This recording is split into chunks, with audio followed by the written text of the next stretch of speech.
RDJ recording studio presents YOLO spotlight में आप सभी का बहुत-बहुत स्वागत है। और जैसे मैं हमेशा से कहती हूँ कि मैं एक स्त्री हूँ, बस इतना काफ़ी है मेरी पहचान बताने के लिए। ये मैं इसलिए कहती हूँ क्योंकि हर एक लेडीज़ जो होती है, हर एक औरत जो होती है ना, वो कई सारे रोल्स अपनी लाइफ में प्ले करती है। और जिस तरह से अभी जनरेशन चेंज होती जा रही है ना, औरतों के काम करने का तरीका और उनकी सूझबूझ बदलती जा रही है और इसी के साथ-साथ बदलते ज़माने के साथ कंधे से कंधा मिलाकर या फिर आप ये कह सकते हो कि एक कदम और आगे चलकर वो काम करने लगी है। और इसी तरह की एक शख्सियत से आज हम आपको मिलवाने वाले हैं। ये एक डॉक्टर भी है, एक फैशनिस्टा भी है, एक बिज़नेस वुमन भी है और एक अच्छी स्पीकर भी है। आज मेरे साथ है डॉक्टर मधु लखवानी। जो हैं वो हमेशा से मेरी सोर्स ऑफ इंस्पिरेशन रही हैं for any and everything in life. क्या बात है! लेकिन हम जब देखते हैं कि डॉक्टर्स या इंजीनियर्स बड़ा स्टडी करना पड़ता है और बहुत ही लोगों को लगता है कि बड़ा बोरिंग सा है ये क्योंकि एक फ्रेमवर्क होता है फिक्स। जी, लेकिन डॉक्टर्स, पेशेंट जी, लोगों को केयर करना, इसके अलावा जी, आप पेजेंट विनर भी रहे हो, जी, उसके अलावा आप एज़ अ फैशनिस्टा, फैशन जी, शोज़ में आते हो, एंकर करते हो, जी। तो ये सारी चीज़ें कैसे अपने स्टडी के साथ आपने मैनेज किया? एक्चुअली आई वुड से फॉर्चुनेटली ये मुझे बहुत अमेजिंग चीज़ें हो गई मेरी लाइफ में कि while I was studying also, तो ये कुछ अपॉर्चुनिटीज़ ना ऐसे ही टाइम आती थी जहाँ I could manage my studies, my patients and my events. तो और ऐसा था कि बैक टू बैक कुछ ना कुछ अपॉर्चुनिटी ऐसे टाइम ही आती रही जहाँ जहाँ I could manage my time.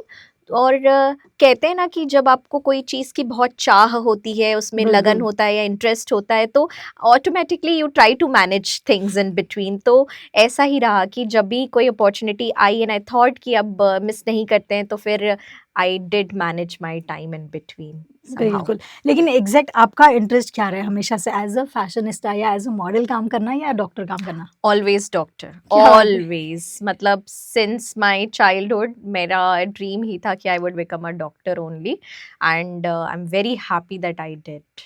और मैंने तो सुना है कि जो जब आपने आपका मास्टर्स कंप्लीट किया दैट टाइम आप एक फैमिली के बड़े ट्रॉमा से गुज़र रहे थे। आपकी मम्मी का जी, देहांत हुआ था उस टाइम पे, तो हम जी, उस टाइम के बारे में थोड़ा-सा जानना चाहेंगे। किस तरह आपने अपना जो है स्ट्रेस मैनेजमेंट किस तरह से किया उसको? जी। Definitely it was very difficult for me because जैसे ही हमें मम्मी का भी न्यूज़ आया, तो on the very third day हमारे रिचुअल्स कंप्लीट होते से ही I left for my exams. तो इनिशियली आई वुड से बहुत ही डिफ़िकल्ट फ़ेज़ था मेरी लाइफ़ का। I did not even think of going ahead in life या फिर with my exams also. But मैं जब भी अपने पापा का, अपने भाई का चेहरा देखती थी या उनके बारे में सोचती थी, ये कुदरती अंदर से आ जाता था कि नहीं मधु, तुमको तुम्हारे पीछे 2 लोग हैं, उनको भी आगे लेके एग्ज़ैक्टली, जाना है। और वो कहीं गए नहीं हैं, she is with us always. तो बिल्कुल। Definitely it was very tough. But मैं स्पिरिचुअली भी काफ़ी इंक्लाइंड हूँ, तो आई वुड से कि family also the spiritual thing which I believe, उन्होंने बहुत एक्सट्रीम रोल प्ले किया है मेरे लाइफ में। एक सेंस ऑफ पॉजिटिविटी, ऑप्टिमिज्म, या आप कहेंगे कुछ तो है जो तुम्हारे साथ 24 घंटा है, जिन्होंने तुम्हें आगे तक लेके गए कि नहीं, आप कर लोगे। And you would not believe, मेरे प्रोफेसर्स, मेरे एचओडी, मेरे colleagues, everybody was shocked seeing my results, क्योंकि हमने तो पास होने की भी उम्मीद नहीं रखी थी। कि माय डैड वाज लाइक कि ठीक है, तुम बस एग्ज़ाम दे दो, क्योंकि 2.5 साल बहुत मेहनत करी है।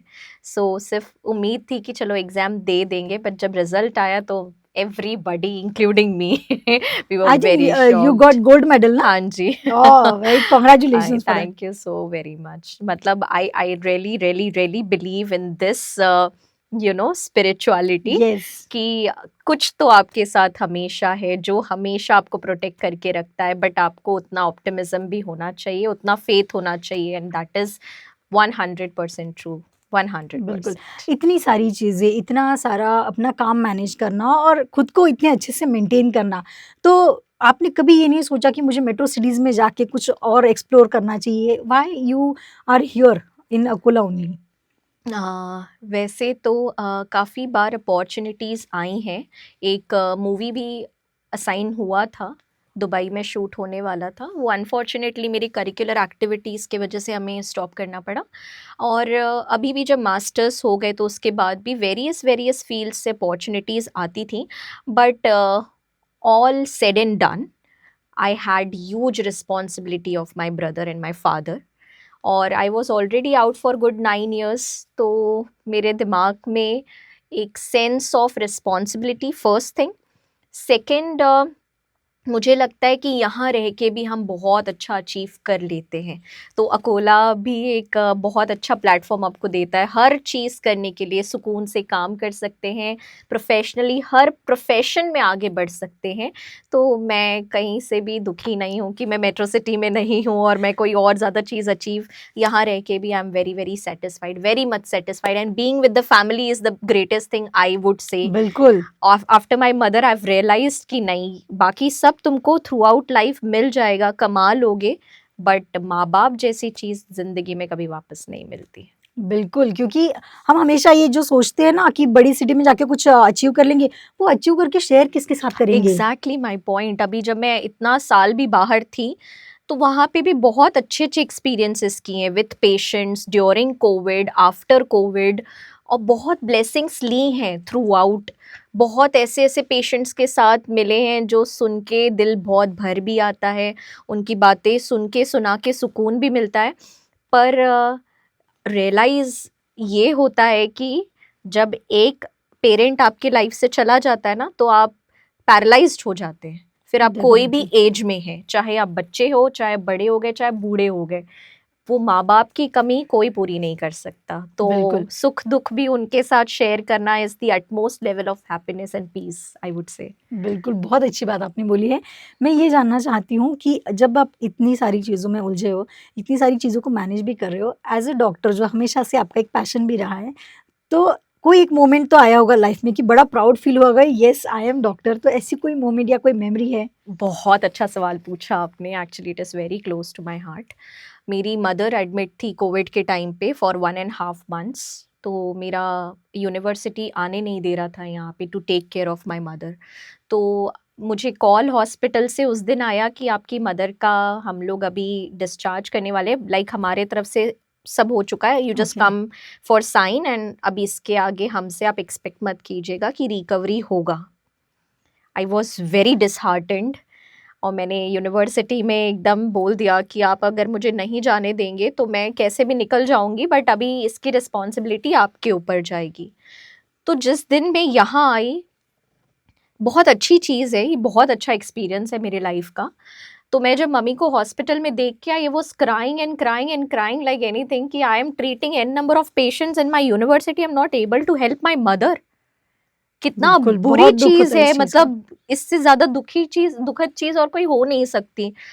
तो मैं नीचे बैठ के हॉस्पिटल में मेडिकल के यहाँ बहुत रोई जा रही हूँ, रोई जा रही हूँ, रोई जा रही हूँ। तो एक बहुत इलिटरेट फीमेल गांव से एकदम आई और मुझसे पूछती हैं आप रो क्यों रही हैं। तो मैंने बताया कि मेरी मदर ऊपर हैं ऐसी ऐसी कंडीशन में। शी इज़ लाइक, जिंदा है? नहीं, हाँ। तो आप ये क्या कर रहे हो, रो के आप उनको नेगेटिव वाइब्रेशंस दे रहे हो। तो जो इंसान है उसके लिए रो के उसको गवा क्यों रहे हो, काम एग्ज़ैक्टली। कर लो उसके लिए। I swear on anything, I worked like anything for 1.5 महीना। ना कोई नर्सिंग स्टाफ, ना कोई helper, I was like I will do it. और इधर मेरे डैड, मेरा भाई दोनों पॉजिटिव घर पे हैं, बहुत ख़राब कंडीशन में है। मेरी मम्मी बहुत ख़राब कंडीशन पे है, बाईपैप पे है, सब चल रहा है। बहुत सर्कमस्टेंसेस आए उस दौरान जहाँ दुनिया की सारी चीज़ें वेस्ट है, कोई अपना नहीं है, कोई हेल्प नहीं है, कोई पॉपुलैरिटी नहीं है, कोई पैसा काम का नहीं है, कोई चीज़ काम की नहीं है। मतलब वो रियलिटी चेक मिल गया था उस दिन की कुछ यस। नहीं आता और आपके मुसीबतें साथ जब आती है तो सब एक साथ एक आती है। साथ, और यस। ऐसी चीजें हुई हैं कि आपको तोड़ के रख दे। और एक फीमेल के लिए तो वो चैलेंजेस भी अलग लेवल पे आते हैं कि जब आप यस। ट्रैवल कर रहे हो, कोई छेड़छाड़ कर रहा है, हॉस्पिटल में छेड़छाड़ कर रहे हैं, आप रात रात भर जागे हो, 5-5 बजे तक वहां बैठे हो, डेड बॉडीज देख रहे हो, कवर कर रहे हो, लेके जा रहे हो। तो उस दौरान इतनी सारी चीजें होने के बाद जब 1.5 महीने के बाद मैंने मेरी मम्मी को घर लाया और मेरे डैड ने मेरी मॉम को देखा कि she is happy, she is alive, उस दिन मेरे डैड ने बिठा के बोला कि आई am very proud of you कि तुम डॉक्टर सो हो. Sweet. That day I had tears in my eyes. Literally it was very shocking for me जब मेरे पापा की आंखों में आंसू एंड ही इज लाइक कि पूरा हो गया हमारा. बहुत बहुत अमेजिंग एक्सपीरियंस मैं बोलूँगी कि रहा है. Definitely definitely. एंड मुझे लगता है हमारे जो दर्शक दिख रहे हैं शायद अभी इनकी आंखें भी नम हो चुकी होंगी. बट चलो थोड़ा मूड चेंज करते हैं. Yes. आते हैं आपके फैशन वर्ल्ड की तरफ. ये जी. सारी अपॉर्चुनिटीज जैसे आपने कहा कि अकोला में भी हम बहुत सारी चीजें एक्सप्लोर कर सकते हैं. जी. तो फर्स्ट एक्सपीरियंस या फर्स्ट पेशेंट आपने किस तरह से जीता था? ओ माय गॉड, ये तो बहुत ही पुरानी अकोला में काफ़ी सिटी चैनल पे हमारे डांस परफॉर्मेंसेस वगैरह भी होते थे, तो डांस क्लासेस में कई डांस कॉम्पिटिशन्स में कुछ अवार्ड्स वगैरह. फिर उसके बाद नागपुर में 2014 में एक बहुत अच्छा इवेंट था. वहाँ मुझे किसी ने बहुत फोर्स करके नाम डाला and I won that pageant also in 2014. तो वो एक और किक स्टार्ट था मेरे ये सारी चीज़ों के लिए. तो काफ़ी सालों से तब देखो चल रहे हैं. 2014 और हम 10 साल के बाद उसको रिकॉर्ड कर रहे हैं. या तो डॉक्टर की प्रोफेशन में तो एक आपका एक फिक्स ऑरा या फिर बहुत फिक्स सारी चीज़ें चलती है. जी. लोगों को अच्छे से मैनेज करना, केयर करना, सारी चीज़ें. लेकिन जब एक ब्यूटी इंडस्ट्री में आते हो तो कई सारी चीज़ें होती है क्योंकि ग्लैमर, कैमरा तो छोटी छोटी चीज़ें पकड़ लेता है. जी. तो यहाँ का जो एक्सपीरियंस होता है आपको आपके वर्क लाइफ में कभी काम आता है? Yes, a lot. जैसे कि हमारा ग्लैमर वर्ल्ड में आपका सिर्फ पॉइज नहीं है, आप कैसे कैरी करते हैं, कैसे बात करते हैं, कैसे Exactly. चलते हैं, वो बहुत मैटर करता है. तो इसने मुझे मेरी प्रोफेशनल लाइफ में बहुत हेल्प करी है क्योंकि I was always very up front in front of everybody. Cameras face करना, लोगों से मिलना, बात करना. तो इस तरीके से मेरा कम्युनिकेशन विथ माई पेशेंट्स बहुत स्ट्रॉन्ग हो गया, nice. With my other colleagues बहुत स्ट्रॉन्ग हो गया, अदर डिपार्टमेंट्स बहुत स्ट्रॉन्ग हो गया. तो इस तरीके से ओवरऑल आप बोलेंगे तो पूरा पर्सनालिटी चेंज हो जाता है because I am not afraid of talking to anybody. If I am confident about some subject तो मैं वहाँ पर किसी के भी सामने खड़े रह के उतने कॉन्फिडेंस से बात कर पाती हूँ और उतने ही रिस्पेक्ट से जवाब दे के आई वुड से कि वो पॉइज तब आपका काम में आता है कि आप कैसे सामने वाले को कन्विंस कर पाते हैं अपनी बिल्कुल बात डेफिनेटली. पे. ये बहुत Yes. अच्छी चीज़ आपने बोली है. और एक चीज़ पूछना चाहूँगी, जितने अभी यंगस्टर ये सारा वीडियोस देख रहे होंगे, जिनके दिमाग में ये चल रहा है कि अब मुझे इंडस्ट्री में जाना है या ग्लैमर वर्ल्ड में जाना है, मॉडल बनना है, जी. तो अकोला लेवल के हिसाब से आप क्या सजेस्ट करना चाहोगे उन लोगों को? पहले तो ग्राउंड लेवल पे हमारी तैयारी ही ऐसी हो कि आपको पहले एज अ फीमेल ये जानना होगा कि कहाँ आपके स्ट्रेंथ्स हैं और कहाँ आपको वीक नहीं पड़ना है. काफ़ी ऐसी थ्रू आउट द जर्नी ऐसी अपॉर्चुनिटीज़ आती हैं जहाँ पे आपका हर लेवल का पेशेंस टेस्ट किया जाता है. बिल्कुल. तो पहले तो आपको सख्त बनना पड़ेगा ग्राउंड लेवल से कि अगर मुझे कोई ऐसी जगह पे खड़ा कर दिया जाए जहाँ पे मैं डाइसी हो सकती हूँ, गलत डायरेक्शन में जा सकती हूँ, पहले तो माइंडसेट ही बनाना पड़ेगा कि कितने ही चैलेंजेस आए, आपको रास्ता कौन सा सिलेक्ट करना है वो आपको समझना पड़ेगा. और सेकंड आएगा कि हाँ ऑफ कोर्स आपका पर्सनालिटी बहुत मैटर करता है. तो पहले तो हमें बोलना सीखना पड़ता है कि आपको किस तरीके से कम्युनिकेट करना है, कितना बोलना है. और बाकी तो जो लुक्स वगैरह आते हैं फिजिकली, मैं तो डॉक्टर हूँ, फिजियोथेरेपिस्ट हूँ. मेरे फील्ड से, पर्सनल एक्सपीरियंस से, activity, exercise, working on your body is the utmost important thing. कोई भी फील्ड में चले जाइए, फिर आप अगर आज आपको सरवाइव करना है तो आज आपको मेहनत अपने शरीर पे करनी ही पड़ेगी क्योंकि only medication, relying on anything superficial is not going to help. जो चीज़ें पहले ज़माने में 60-70 की उम्र में आती थी, आज 30 या 40 की उम्र में स्टार्ट हो चुकी हैं. तो कोई भी फील्ड में चले जाएं, ग्लैमर वर्ल्ड में चले जाएं, फर्स्ट आपका confidence level on any approach is the utmost important thing. Second, फिर आपको कैरी जैसे करना है वो सीखना पड़ेगा. और फिर थ्रू आउट आपको जर्नी में जैसे जैसे चैलेंजेस आते हैं वो टैकल करते करते तो एक्सपीरियंसेस डेफिनेटली. और शायद कुछ चीज़ें आपको किताबें नहीं सिखाती, आपका एक्सपीरियंस सिखाएगा. नहीं, प्रैक्टिकलिटी जो है यही एक सबसे इम्पॉर्टेंट सोर्स है, एकमात्र सोर्स है जो आपको कोई और समझा नहीं सकता, बता नहीं सकता, कोई किताब समझा नहीं सकती. वो सीखना ही आपको एकमात्र सोर्स है आगे बढ़ने का। बिल्कुल, बिल्कुल। और जैसे कि हम हमेशा से जानते हैं कि जितनी सिंधी फैमिलीज़ होती है, चाहे मेल हो फीमेल बिज़नेस में आते हैं, तो Yes. आप बिज़नेस भी रन करते हो, हम उसके बारे में जानना चाहेंगे। या अरे वाह, मतलब मुझसे अगर कोई भी पूछता है ना आपका नाम क्या है, अगर बता दिया कि मधु लखवानी, तो बिजनेसमैन ही होंगे यार क्या। Like no, my father is a retired engineer, तो हमारे घर में हमने बिजनेस देखा ही नहीं है, जीरो आइडिया। बट अभी जैसे हमारे भाई ने स्टडीज करी, तो अब उसने थोड़ा इंटरेस्ट डेवलप करा है बिजनेस में, तो उसके वजह से हमको बिजनेस में आना पड़ा है। Otherwise my dad is very poor with business skills, so मेरे सोशल टर्म्स अच्छे होने की वजह से मैं उसको हेल्प कर Yes. पाती हूँ। और बाकी तो हाँ, फॉर्चुनेटली अकोला इस चीज़ में बहुत अच्छा है कि हम एक सबको जानते हैं, फिर वो कोई भी फील्ड के लोग हैं, बिल्कुल। तो फिर वो रेस्टोरेंट है, कैफ़े है, कोई भी बिजनेस वाला है, तो उनके साथ इतना उठना बैठना हो जाता है कि थोड़ी थोड़ी थोड़ी थोड़ी समझ सबसे मिल जाती है, बिल्कुल। तो ये हेल्प तो करता उस है। वेंचर के बारे में हमारे सारे दर्शकों को बताइए। तो हमारी न्यू वेंचर का नाम है डलीजे कैफ़े। तो यहाँ आपको कैफ़े की सारी वैरायटीज़ मिलेगी, जैसे पिज़्ज़ा, बर्गर, सैंडविचेस होते हैं। बट हमारे बरिस्ता जो हैं वो हमारे भाई हैं, वाह! स्पेशली सारी कॉफ़ीज़ वो बनाते हैं। And he makes delicious amazing coffees. आप जो वैरायटी की कॉफ़ी उसको बोलेंगे, which you will definitely not get in Akola, ये I can guarantee you nice. Definitely. तो वो चीज़ का एक आँख बंद करके मुझे भरोसा है कि अगर आप जाते हैं तो डेफिनेटली आप अच्छी कॉफ़ी तो ज़रूर पी के आएंगे। बाकी तो मेहनत कर ही रहे हैं हम लोग आगे बढ़ने के लिए, एंड बाय गॉड्स ग्रेस हम लोग प्रोग्रेस और करते जाएंगे। तो डेफिनेटली आप सब आइए और एक बार आके ज़रूर देखिए कैसे। बिल्कुल, हम तो इसके बाद कॉफ़ी पीने जाने वाले हैं, बिल्कुल। लेकिन उसके पहले हमारा जो अभी ट्रीट इज़ ऑन मी। मैं ये और एक चीज़ जानना चाहती हूँ, ये सारी चीज़ें करके जो कुछ टाइम भी बचता है, आप उसमें स्पिरिचुअली भी बहुत ज़्यादा इन्वॉल्व रहते हो और साथ जी। में कहीं न कहीं हम आपको एज़ अ एंकर भी देखते हैं, होस्ट जी। करते हुए भी देखते हैं। जी। क्या सोचा है आपने? कितने लोगों के पेट पे पैर मारना है? गॉड, कभी नहीं, कभी नहीं। कभी नहीं। एक्चुअली एंकरिंग ये जो पार्ट है ना, ये मेरी लाइफ का बहुत स्पेशल पार्ट है, क्योंकि मुझे ऑब्वियसली बोलना बहुत पसंद है। मैं बहुत सिलेक्टेड जगह पे ही काम करती हूँ, नॉट एवरी इवेंट।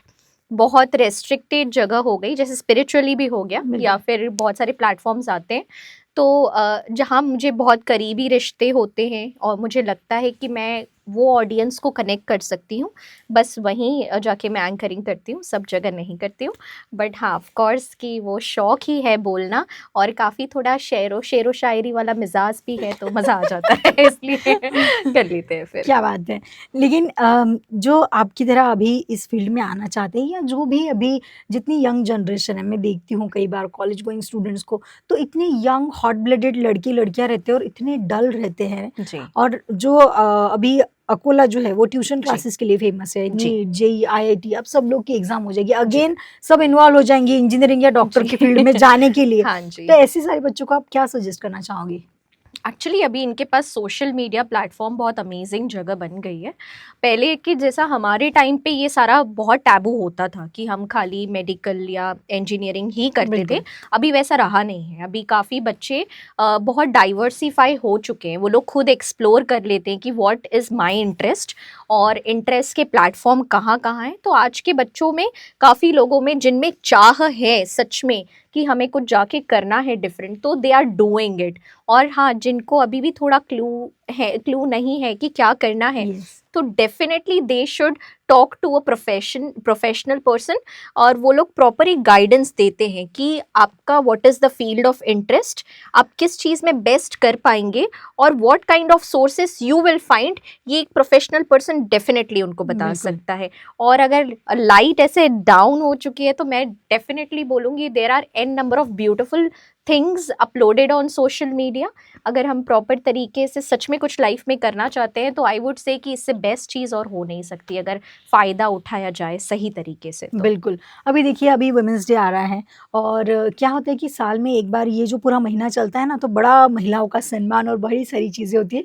लेकिन हम जब बाकी टाइम देखते हैं, चाहे वो सोशल मीडिया हो या फिर जी। अदर जगह पे हम जब भी देखते हैं, तो एक तरह से नॉच किया जाता है या फिर जी। डिसरिस्पेक्ट किया जाता है। जी। तो जब आजकल की लेडीज़ या फिर हमारे अकोला सिटी जैसे जी। छोटे-छोटे शहरों से, गाँव से जो लेडीज़ सोशल मीडिया ऑपरेट करती होंगी, क्या लगता है आपको किस तरह के प्रिकॉशंस उन लोगों ने रखने चाहिए?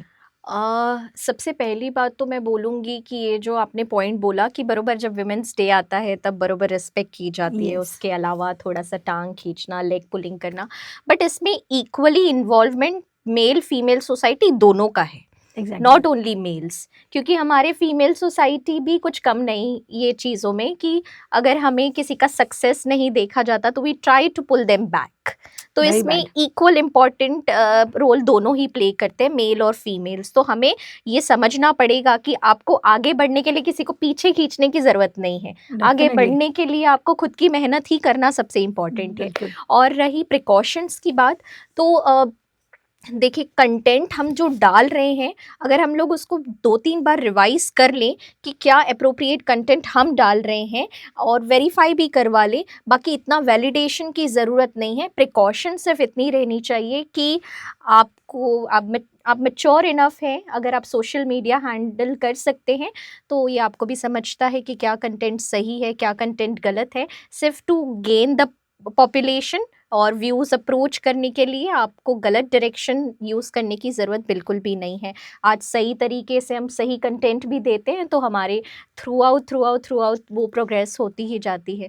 तो बस बिल्कुल। वही है कि अगर नारी ही नारी का सत्कार करेगी तो आगे वेरी भी नाइस। जाएगी, उसको कहीं और पीछे खींचने की ज़रूरत नहीं है। बिल्कुल, बहुत अच्छी बात आपने बोली है और बहुत मज़ा आया आपके साथ बात करके। और सच बात कहें तो क्या है ना कि औरतों की एक बड़ी कॉमन चीज़ है, वो होती है बातें करना। तो हम दोनों कॉमन हो गए, तो शायद इंटरव्यू की स्ट्रेंथ बहुत लंबी हो सकती है, आई बहुत नो। बातें भी करनी है, लेकिन हमारी भी एक टाइम लिमिट है। इसको हम यस।